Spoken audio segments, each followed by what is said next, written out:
Namaste everyone. Welcome to CET NEET classes. Hope you are doing well. We have seen many questions in capacitors, electric field and potential. Now we will move on to some difficult level questions. We have already finished 49 questions, right? So here is the 50th one. The question is like this. Dipole moment of a dipole is 2 into 10 to the power minus 8 coulomb meter.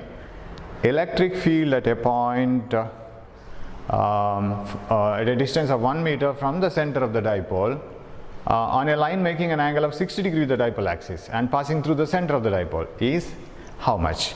So we have seen electric field due to a dipole on the axial line, equatorial line and all, but we haven't seen at any and random point.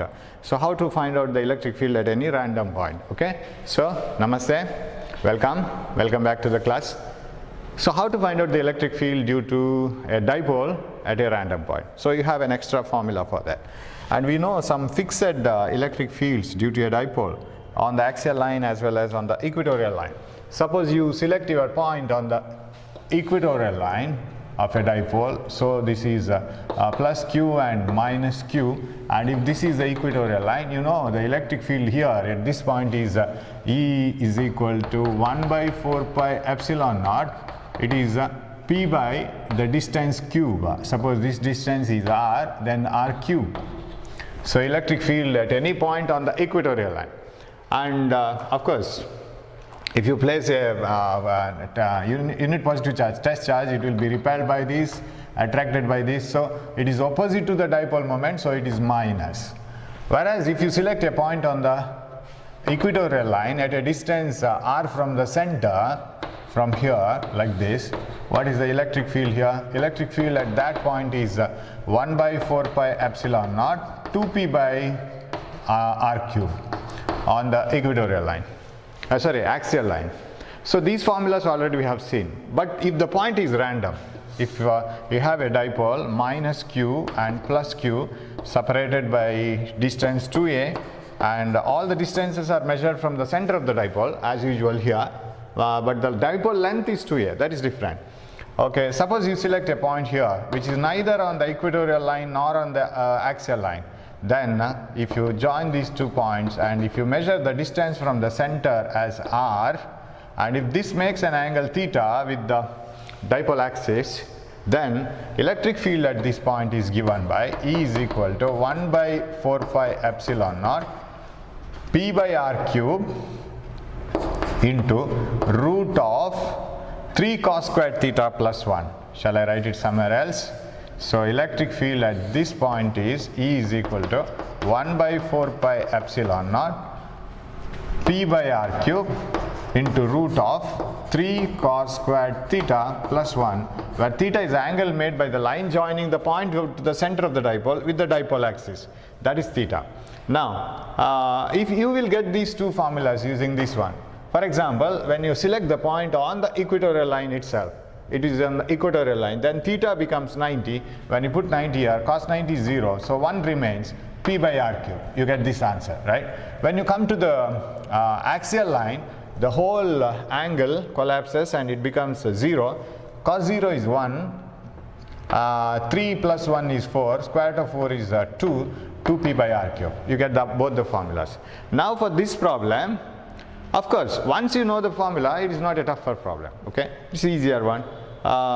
There is a point which makes an angle of 60 degree with the dipole axis. So and the distance of the point is 1 meter, it is given somewhere, right? Distance of the point from the center of the dipole is 1 meter. I've seen, yes, at a distance of 1 meter. So electric field E is equal to 1 by 4 pi epsilon naught.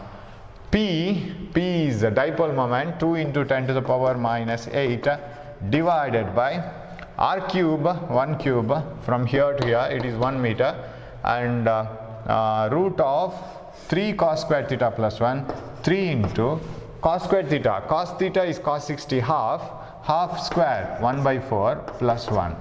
So what is the answer? E is equal to it is 18 into 10 to the power 18 into 10 to the power 1, so 180, is it 10 to the power 1? So I can directly write 180 into, so 18 and 10 to the power 1, root of 3 by 4 plus 1, root of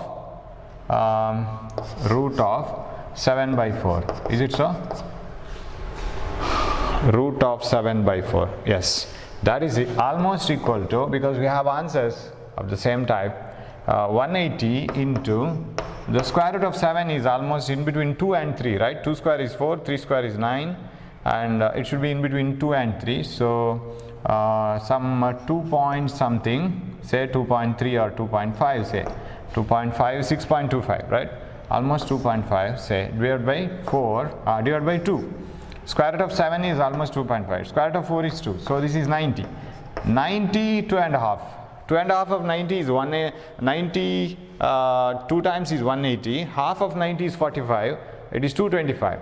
So which is very close to 225, this is the answer. So 238.1. Did you get that? 92 and a half, 92 times 180, half of 90 is 45. 45 plus 180, that is 222 point something, and this is the answer. So, so this formula, better you remember it. It is there in your synopsis, that question PDF format. That in between I have given these formulas also. So, shall we move on to the next question? Next question is 51. 51 question. The concentric spherical shells of radius r and 2r are given charges q1 and q2 respectively. Okay. The surface charge density of the outer surfaces are equal. Determine the ratio q1 is to q2. Okay.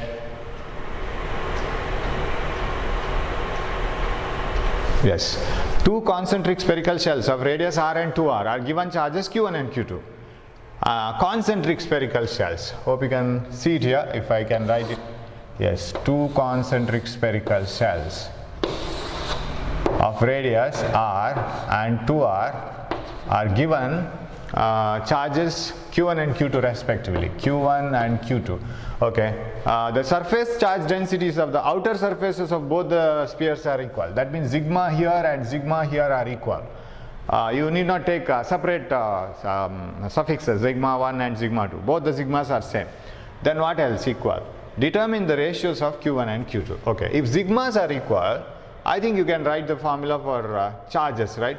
You know that surface charge density sigma is equal to charge by area, right? That is equal to charge by 4 pi r squared. This is general formula I am writing. So what is charge? Q is equal to 4 pi r squared sigma. Okay. Since sigma are equal, let us use that information for our convenience now. So what is Q1? Q1 is equal to the surface area of that sphere into sigma. What is Q2?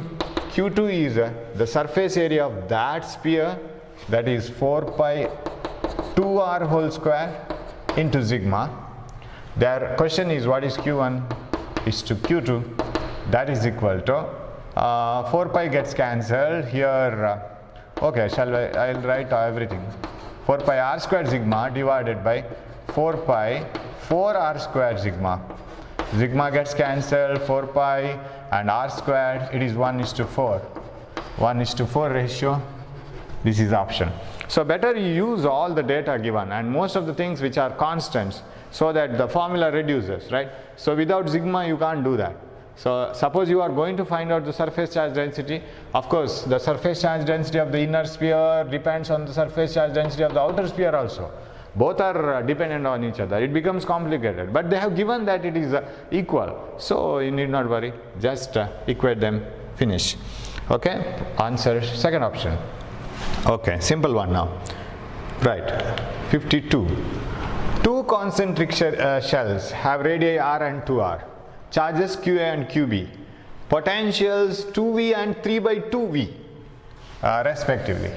Then QA is to QB is, what is the ratio of charges? There are two concentric spherical shells of radius r and 2r. They have different charges. So let us bring everything to the diagrammatic form, right? Okay. So two shells which are concentric, radius r, radius 2r, and the charge of one is qa, another is qb, qa and another is qb.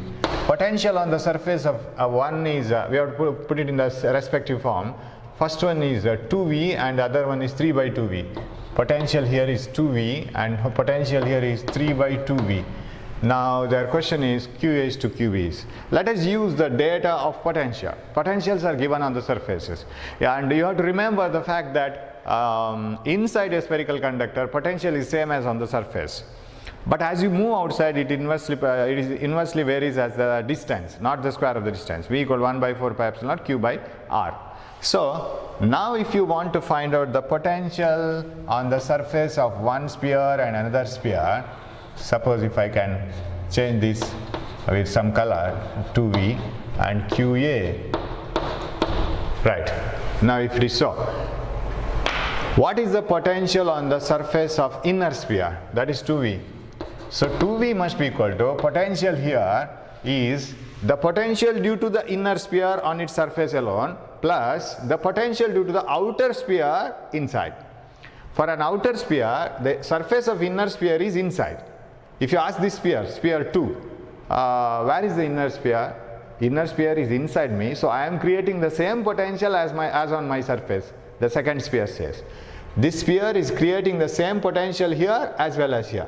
So what is the potential? 2V must be equal to, it is the potential due to the inner sphere 1 by 4 pi epsilon naught QA by its radius R plus the potential here created not only by itself, by outside sphere also. Outside sphere will create the same potential as it is on the surface. So what is the potential on the surface of outer sphere? 1 by 4 pi epsilon naught QB divided by 2R. Correct? Outer sphere will create a potential on the surface of inner sphere as it has produced on its surface. That has to be added.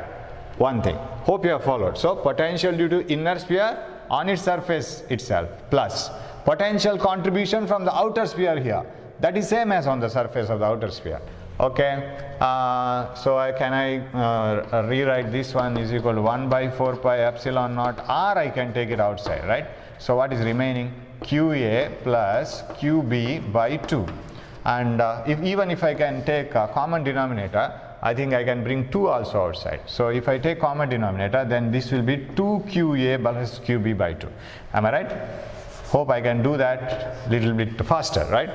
So 1 by 4 pi epsilon naught 1 by R common, QA plus QB by 2, common denominator 2QA plus QB by 2. Okay, equation 1. What about the other one? Potential on the surface of outer sphere. There are two contributions. Contribution from the outer sphere itself on its surface and contribution from the inner sphere here. For an inner sphere, this is an outer point, so you have to put the distance, right? So what is the potential on the surface of the outer sphere? That is 3 by 2V. 3 by 2V is equal to potential on its own surface 1 by 4 pi epsilon naught QB by 2R plus potential on its own surface. Another one is contribution from the inner sphere. What is the contribution from inner sphere? 1 by 4 pi epsilon naught QA by 2R, because it is outside point, so you have to put the distance. For this point, it is the outside point, and for this one it is the surface only for outer sphere. So hope you have followed this, right? Potential on the outer surface, surface of the outer sphere is its own contribution plus contribution from the inner sphere, but distance becomes 2r since it is an outer point to the inner sphere. Okay, 3 by 2v is equal to 1 by 4 pi epsilon naught by R, I can take it outside, and even 2 I can take it outside. What is remaining? QB plus QA is the only term which is remaining. Correct? Now, shall I bring this, if I can cancel this 2 here, right? If I can cancel that 2 completely, why can't I substitute this V here, right? I can put this V here and I can minimize this equation. So I will write this now. Here, 3 by 2 into V. What is V? V from here, because 2 gets cancelled. That's why I have taken common denominator, right? So 3 by 2 V. V is 1 by 4 pi epsilon naught r into 2qa plus qb. Okay, this 2 has been cancelled. No, which q I have to cancel? I can't cancel this 2, correct? I can't cancel this 2. This 2v is on either side of the equation. So this 2 and this 2, that is 2 a common denominator, but I can bring this 2 here and I can make it as 1 by 4, correct? By 4 I can do. So by 4, that I can do, right? I can make it as v by bringing this 2 here, right? 1 by 4, but I have taken common denominator. Yes, now it is correct. So now I am writing this equation, 3 by 2 v is this one, 1 by 4 pi epsilon naught 2qa qb by 4 must be equal to, what is remaining, that is equal to 1 by 4 pi epsilon naught. You can follow your own method of solving, no problem, because it is only mathematical later. So into qa plus qb. Okay, hope now it is correct. So 3 by 2 v is taken from the first equation, that is right. Okay, so you can cancel 1 by 4 pi epsilon naught r, 1 by 4 pi epsilon naught r. What else you can cancel? Here 2 and 2 can be cancelled now because both are in the denominator. What else will remain? I can bring this 4 here and 3 inside here. I will multiply this 3 here and I will bring 4 here. So what I will get? 3, 6qa, correct? 6qa plus 3qb must be equal to 6qa plus 3qb is equal to 4qa plus 4qb, right? You bring this qa here, qb here, what you will get? 2qa is equal to 1 qb, 4 minus 3, and this is 6 minus 4. What is qa by qb? qa, hope you can see this, right? qa by qb, I can bring this here, is equal to 1 by 2. Yeah, this is option. So simply follow the logic, not the mathematical steps. That you can do later. You can do it in many ways. You can divide also. That will also do. Even division will give you the answer. Whichever is the easiest path, you can do that.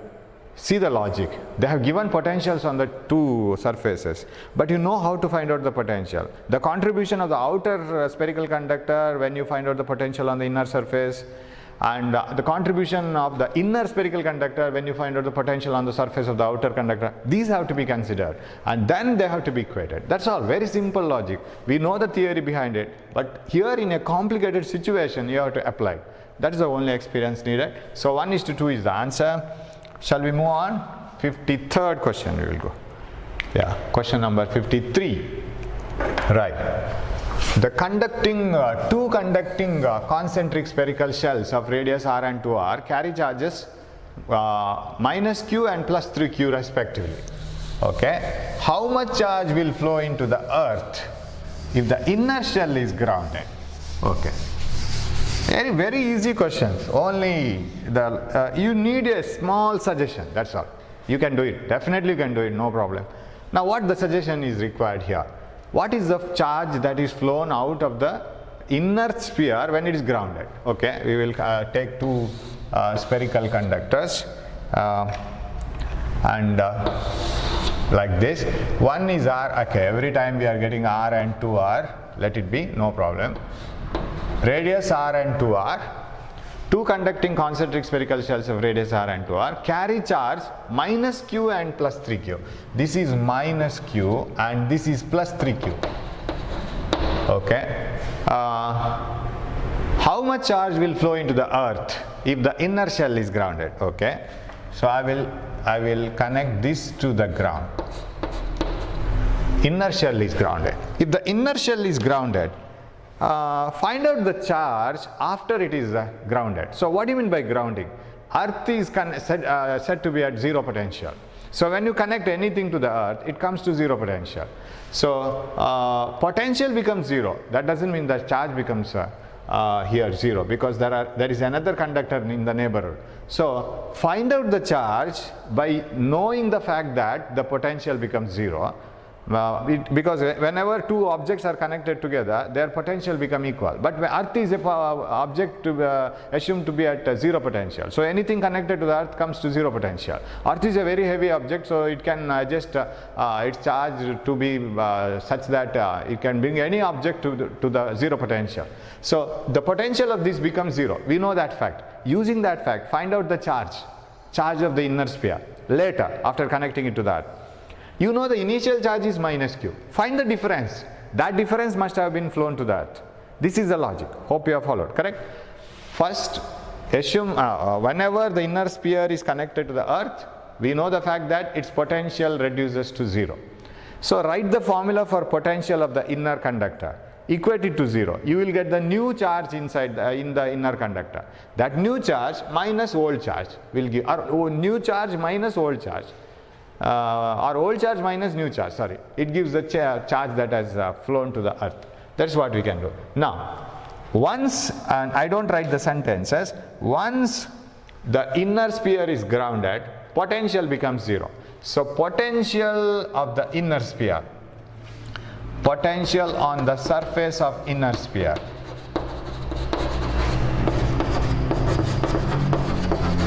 surface of inner sphere after grounding, because before grounding I am not interested with. Even if you write it, there is no use. You try to write it, there is no use of this. After grounding, V must be equal to 0. That is equal to, how it is written, potential on this surface must be equal to, the potential due to the inner sphere is, let Q be the charge, right? After grounding, let Q be the charge. Q be the charge remaining. It can never be minus Q. It should be different, right? Let us take it as Q. Q be the charge remaining. And if it is so, what is the potential? That potential must be equal to 0, electric potential. That is equal to potential due to the inner sphere itself. If Q is the charge remaining on its surface, potential remaining 1 by 4 pi epsilon naught Q divided by its own radius plus the contribution from the outer conductor, and outer conductor will produce the potential same as on the surface, so that is taken by the inner sphere also. So that advantage is taken by the inner sphere also, because everywhere the potential is same as on the surface. 1 by 4 pi epsilon naught, its charge is plus 3q, and that doesn't change because we are not grounding the outer sphere. Outer sphere is not grounded, only the inner sphere is grounded. Only the potential may change. So 1 by 4 pi epsilon naught, 3q divided by, what is 3q divided by 2r? Now you will get what is q, since this is 0, right? You can take 1 by 4 pi epsilon naught r, 1 by 4 pi epsilon naught r common and bring it here. 0 by something is 0. That is gone. What else remaining? 0 is equal to q plus 3q by 2. That is the only thing which remains. That implies q is equal to minus 3q by 2. Minus 3q by 2. Correct? That is q. This 3q by 2 should be brought here. Q is equal to minus 3q by 2. This is the charge that will remain once you connect this to the ground, so that this potential becomes 0. So you may ask me, sir, whenever a body is connected to the Earth, it should get neutralized, right? The electrons must flow from the Earth to the body, or from the body to the Earth, so that it gets neutralized. Then how come charge remain here? This is not a single body system. There is another body here, right? So there are two bodies with respect to each other. So some charges may not flow to the ground because of attraction from some other body, right? So because of induction. So some charge may remain. That remaining charge is minus 3q by 2. So what is the charge flown then? Charge flown. That is the difference, right? What difference? The first one, minus q, minus this minus 3q by 2, right? So that is delta q, I'll write. Charge flown minus q, first one, final one minus 3q by 2, that is remaining. so that difference is how much? Minus q plus 3q by 2, right? That is equal to 2 common. Then this is minus 2q plus 3q. That is 3q minus 2q is q by 2. Okay?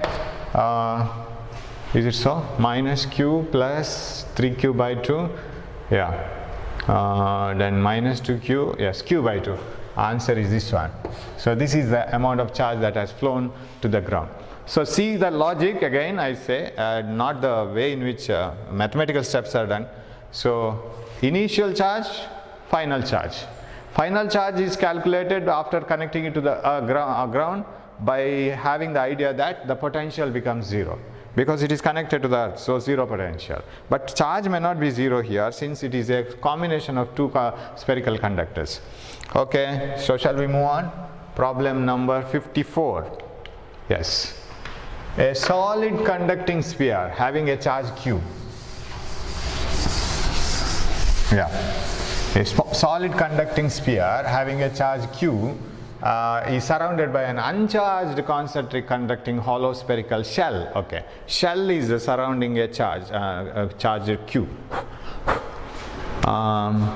Then the potential difference between the surface of solid sphere and the outer surface of the hollow shell is V. Okay. If the shell is now given a charge of minus 3q, the new potential difference between the same two surfaces is. So there is nothing like connecting to the earth or grounding it, nothing like that. But the thing is here, we are calculating the potential difference after something changes are made. Now, whenever two conducting spheres, one kept inside the other, if you make any change in the other, that is reflected on the other conductor also. For example, in short I will say, then I will explain it. This is the principle of Van de Graaff generator. Suppose you have a conductor of radius r1 and another conductor of radius r2, one kept inside the other, and the charge inside is q1, say I will write it as q, and here it is q. Okay. Now r2 is greater. Whatever the charge that you give here, that doesn't create any difference in the potential difference. Suppose the potential difference is V between the two. That potential difference will not be altered when you give an extra charge. So if this potential difference is V, no change in the potential difference will occur whenever you supply any charge to the outer sphere. What is the reason? So potential difference remains as it is V. The initial potential difference between them is V. If the shell is now given a charge of minus 3q, if you give minus 3q to this, again the potential difference remains as V only. Reason is very simple. If you give some extra charge to this, it will create an extra potential, right? So won't it create the difference then? Won't it affect the difference? No, because that extra potential is contributed to the inner sphere also.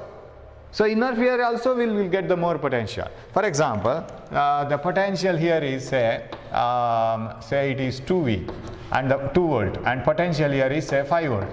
What is the difference? 5 volt minus 2 volt, that is 3 volt, right? Now you give some extra charge to this so that the potential here rises by 1 volt, then it becomes 6 volt. That 1 volt is not only created here, it is also created everywhere inside. So inner sphere is very lucky to get that 1 volt also. So that will also get 1 volt because this will support this one. So what is the now extra difference? So this is 3 volt. 6 volt minus 3 volt, again 3. So whatever you do on the outer conductor, that advantage is taken by the inner sphere also. So difference will be maintained as it is. Whatever increment occurs in the outer surface of the outer conductor, same increment occurs in the inner conductor also. So that can be beautifully demonstrated like this. I will explain this, hoping that this explanation helps you in any one of the problem. Suppose the conductors are like this, and write the potential on the surface of the inner conductor. You can answer many questions in this explanation. So two conductors, spherical conductors, one kept inside the other. The outer one should be shell, it should be empty inside, otherwise you can't put the inner sphere inside that. This may be a solid one, no problem. The charges are Q and Q. What is the potential on the surface of inner sphere? Potential on the surface of inner sphere is equal to 1 by 4 pi epsilon naught q by r1 its own surface plus 1 contributed from the outside, 1 by 4 pi epsilon naught q by from outer conductor it is as on the surface, so q by r2. What is the potential on the surface of the outer conductor? That is 1 by 4 pi epsilon naught q by what else, outer surface. Outer surface is inner conductor will contribute here, so q by r2, right? This will contribute here at a distance r2, whereas the outer conductor will contribute itself on the surface, so q by r2. Now if you see this one, who is greater? Where the potential is greater? Now if you have a narration like this and a problem, say an outer shell is a spherical conductor is kept inside a spherical shell concentrically, so that centers lie on each other. Now both are given charges. If you connect a wire, from where to where charges flow? Inner to outer conductor, outer to inner, charges do not flow if it is so. If you connect the two spheres, from where to where the charges flow? Very simple. See who is having greater potential. Charges always, positive charges always move from higher potential to lower potential. If you compare these two equations now, see this part is common, right? 1 by 4 pi epsilon naught q by r2 is in both the equations. And remaining part is this one. This will decide who is greater. And here you see 1 by 4 pi epsilon naught up to q it is similar, right? Up to this it is similar. Now who will decide who is greater? 1 by r1 or 1 by r2, correct? 1 by r1 is greater because r1 is less, denominator is less, this answer is no. So potential on the inner surface of the inner sphere is always greater than the potential on the outer surface. Am I right? So charges must always move from inner sphere to outer sphere. So charges move from, if they are connected, from inner sphere to outer sphere. It should be the case.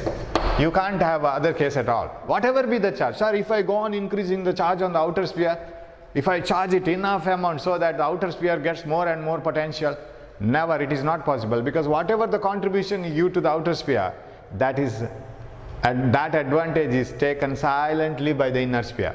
So whatever it has in its own surface is an additional advantage for it. So inner sphere is always at greater potential, and if you connect it by a wire, charges will always flow from inner sphere to outer sphere. So that logic is very important, and this is the principle of Van de Graaff generator. Van de Graaff, what did he do is, he kept on charging the inner sphere and connected to the outer sphere. Charges started flowing from inner sphere to outer sphere. So outer sphere started getting more and more charges. But whatever be the case, inner sphere is always at greater potential. Okay, so that is one logic I wanted to mention here. Okay, now, so here they are giving minus 3q charge to the outer sphere. Whatever you give, the difference remains the same, because that extra contribution is given to the inner sphere also, so the difference remains the same. It is V itself. So very simply it is, with the theory knowledge it can be solved, but it is a very important, that question is not a very simple one. It has all the qualities of appearing in NEET or JEE or CET. Okay. 55. Right. Two identical thin rings, each of radius r, are coaxially placed at a distance d apart, r apart. If Q1 and Q2 are uniformly spread charges respectively on the two rings, work done in moving the charge Q from the center of one ring to that of the other is, yes. Now we have seen the electric field due to a ring wire using linear charge distribution, electric field due to a sheet sigma by 2 epsilon naught, electric field due to a wire is lambda by 2 pi epsilon naught r. What is electric field due to a ring? We know magnetic field due to a ring. In the same way you can do that. Suppose you have a ring which is charged uniformly everywhere like this, right?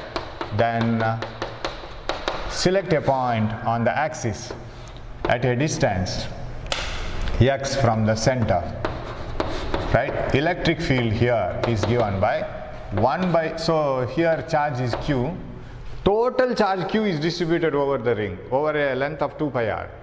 R is the radius of the ring, say this is r, E is equal to 1 by 4 pi epsilon naught qx divided by r squared plus x squared to the power 3 by 2.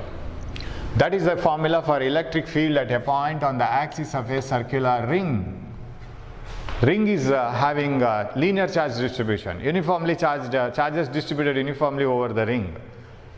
Qx by r squared plus x squared to the power 3 by 2. Now, suppose you have some, I don't have questions on that, this electric field here.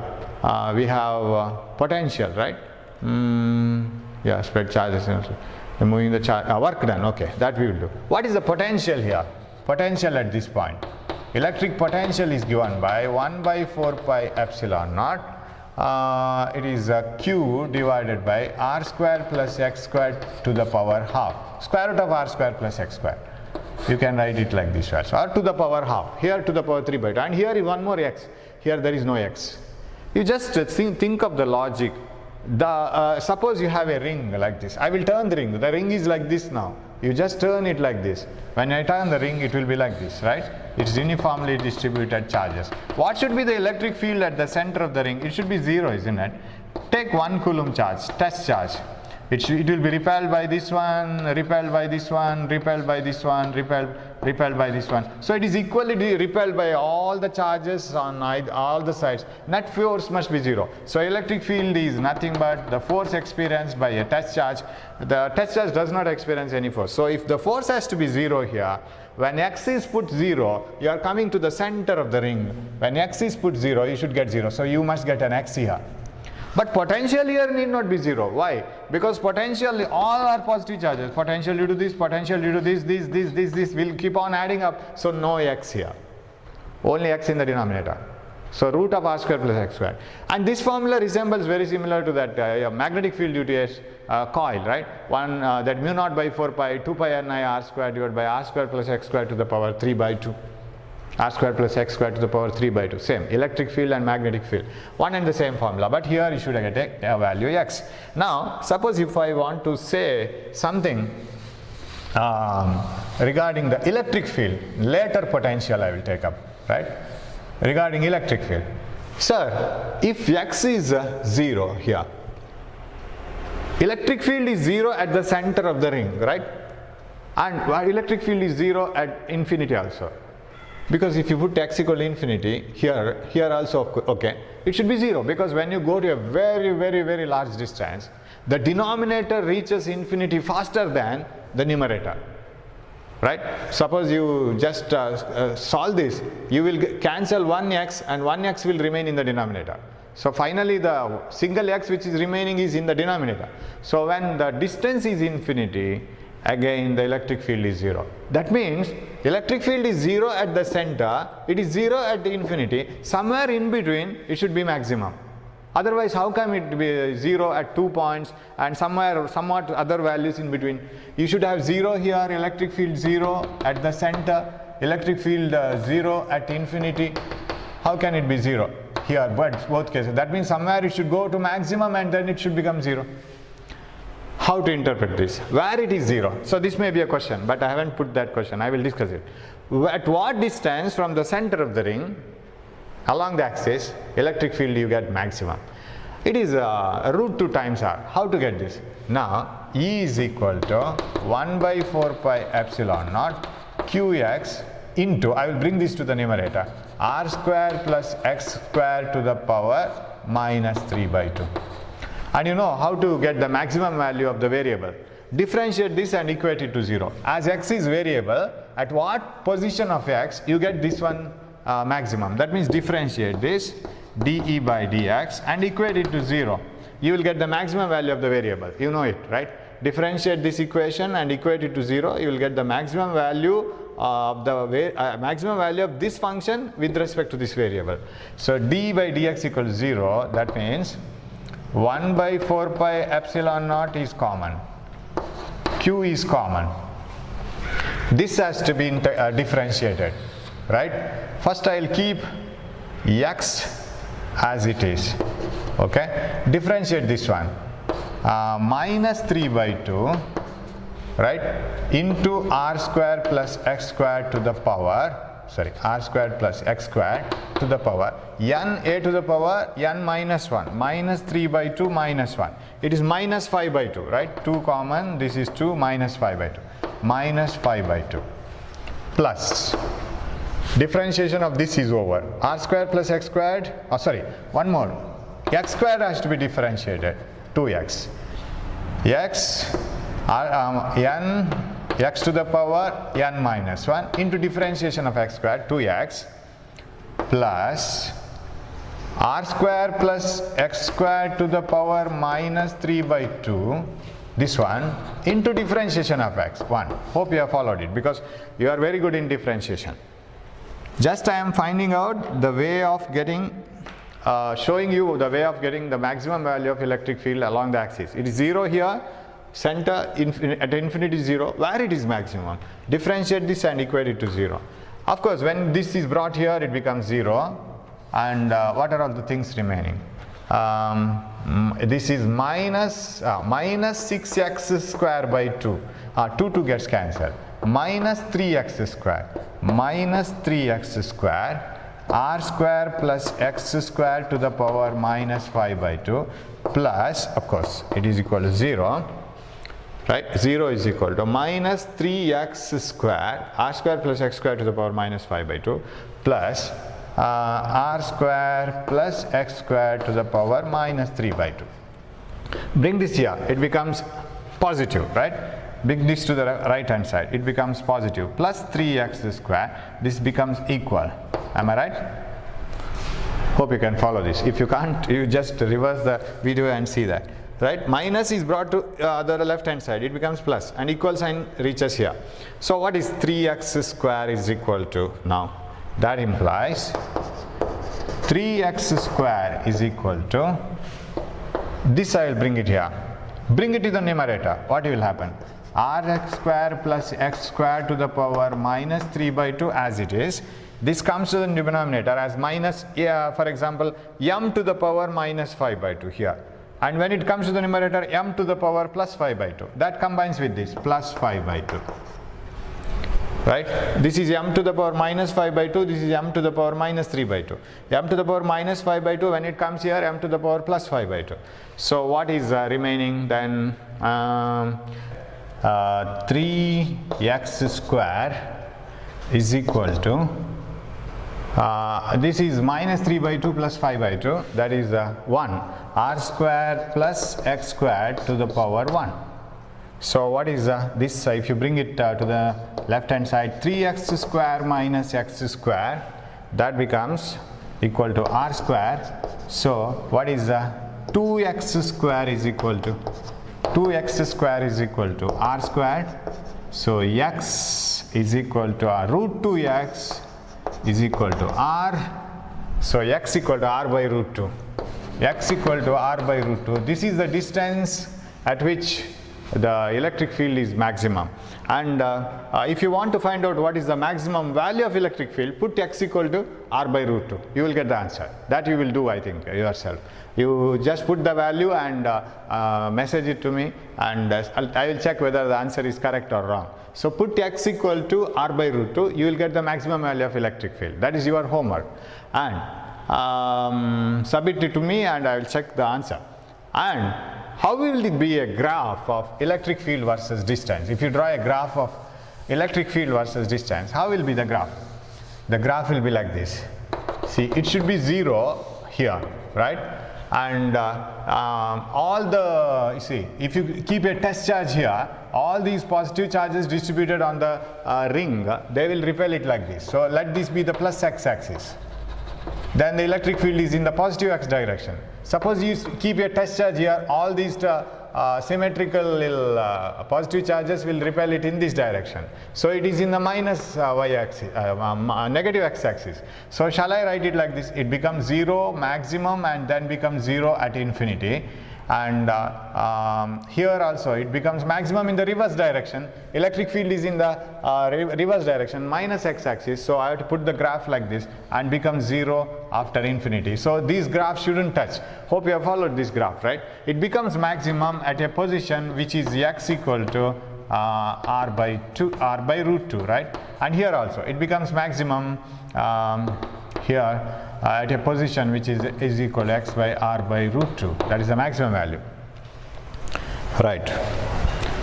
So the maximum value of electric field is obtained by putting the value of x equal to r by root 2. So that is how the electric field varies. But this problem is different.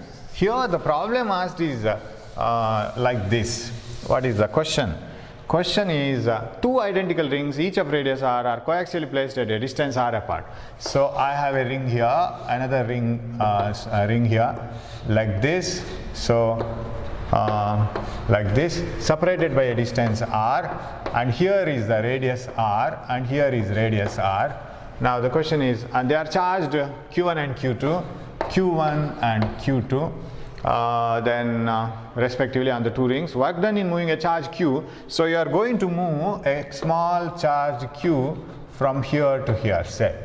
So you have to use many formulas here. One is potential due to a ring at any point on the axis, if q is the charge on it, at a distance x from the axis, is potential is 1 by 4 pi epsilon naught q divided by root of r squared plus x squared. And if you put x equal to 0, you see here, x equal to 0, you will get ordinary formula 1 by 4 pi epsilon naught q by r. It is same as a point charge, right? So the whole ring will act like a point charge. Okay, now what else? Yeah, what is work done? Work done is equal to so potential difference between any 2 points is the work done in taking the charge, right? Work done is equal to charge into potential difference. So you have to see the potential difference between the two conductors. That's all. Now, if you want to see the potential difference between the two the centers, because you are going to move the q from center of one ring to the center of the other. Work done in moving a charge q from center of one ring to the other. So if it is so, right. What is the potential here? I will take it as V1. What is the potential here? I will take it as V2. What is V1? The potential at the center of this ring is the potential created by the ring at its center plus the potential created by this ring at a distance r. Am I right? So what is V1? V1 is equal to potential created by the ring, its own ring, at its own center r, all the radii are r, right? R. Because if you put x equal to 0, you will get q by r, plus potential created by the other ring here at this distance, 1 by 4 pi epsilon naught q2 by, at this distance, it is root of r square plus distance square, r square plus x square. Distance square is r square itself. So what is the potential at the center of the first ring?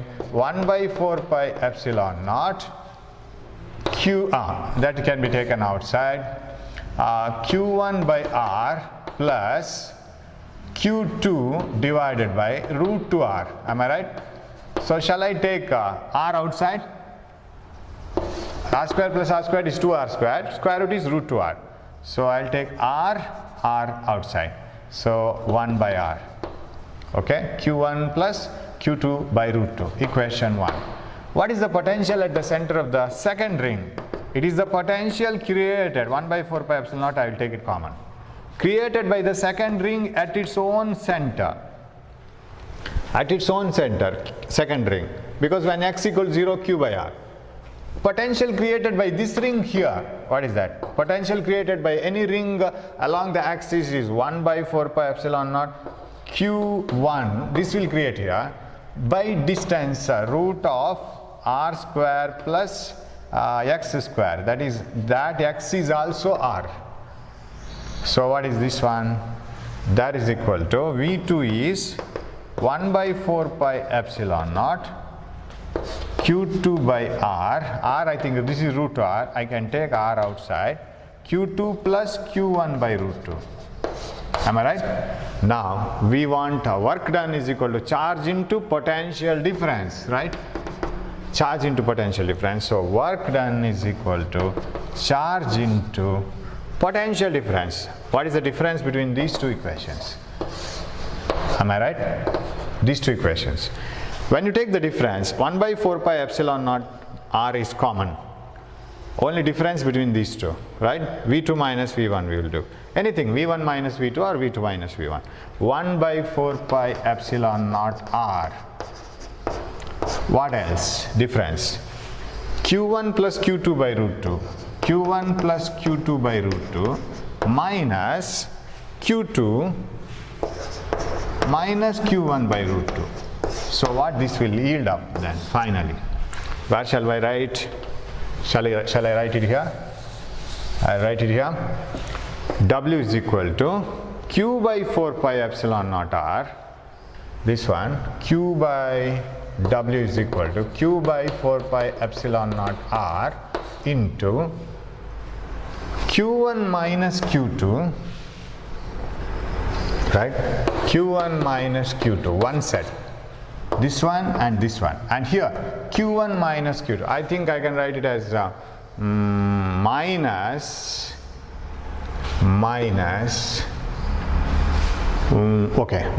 into minus Q1 minus Q2 means minus of Q1 minus Q2 by root 2. Am I right? Is it okay?